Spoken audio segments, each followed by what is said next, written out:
महाभारत वाचलं, रामायण वाचलंय आणि 1629 साली झटका सांगते, 1629 साली जिजाऊला 5 भाऊ आहे. 1623 साली दत्ताजी नावाचा मुलगा तो हत्ती पिसाळा म्हणून तो युद्धामध्ये आपल्या त्यात मरण पावला. आणि बशीष नावाचा मुलगा सिंधुदुर्ग राजाला पळून गेला. 3 भाऊ आणि बाप लोकशी जाधव आदिलशाह गुरुजी 5 मिनिटात खलास केले. जिजाऊच्या पोटात शिवाजी महाराज असतात. जिजाऊ रडत रडत म्हणाल्या, काय कारण नसताना माझ्या बापाला मारलंय, काय कारण नसताना माझ्या 3 भावाला मारलंय. असं पोरगं जन्माला यावं, कसं असं पोरगं जन्माला यावं, असं मला बाळ जन्माला यावं, बाळ मोठं व्हावं आणि त्या बाळाने हिंदवी स्वराज्याची स्थापना करावं. सगळी तर पोटातल्या पोरात उतरली. तुम्हाला तुमची लेकरं जर पारमार्थिक धर्मशील चांगली हो असं जर वाटत असेल तर माफी मागून सांगतो, जिच्या पोटात बाळका त्या स्त्रीनं आवर्जून घेत नाही, आवर्जून.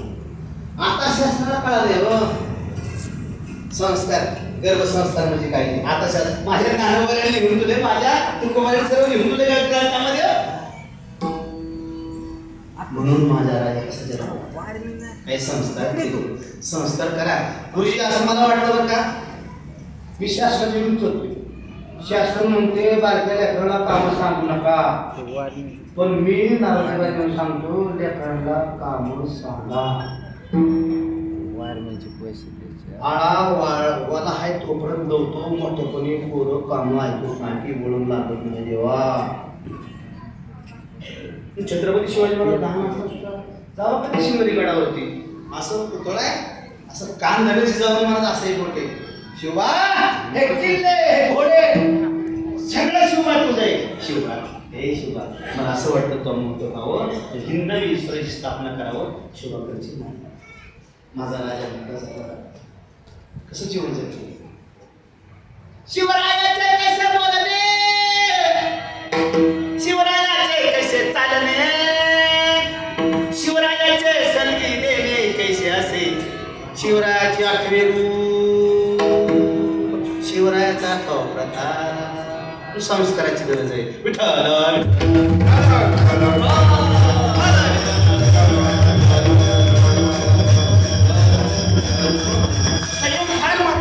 मुलं मुली इकडं आणणं सत्यामध्ये फार महत्वाचं आहे. जगद्गुरु तुकोबराया म्हणले तर हळूहळू चाला आणि ऐका, कोणी कोणाशी न बोला, हळूहळू चाला आणि परमार्थात आल्यानंतर गप्पा पाहू नका, बोलू नका, कोणी कोणाशी न बोला.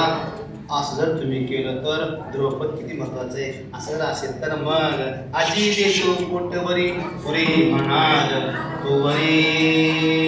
ऐका, जर 3 चरण पुढे झाली टाकले, असं जर तुम्ही वागला तर माझ्याकडे लक्ष द्या ना तुम्ही, माझ्याकडे बघा ना तुम्ही.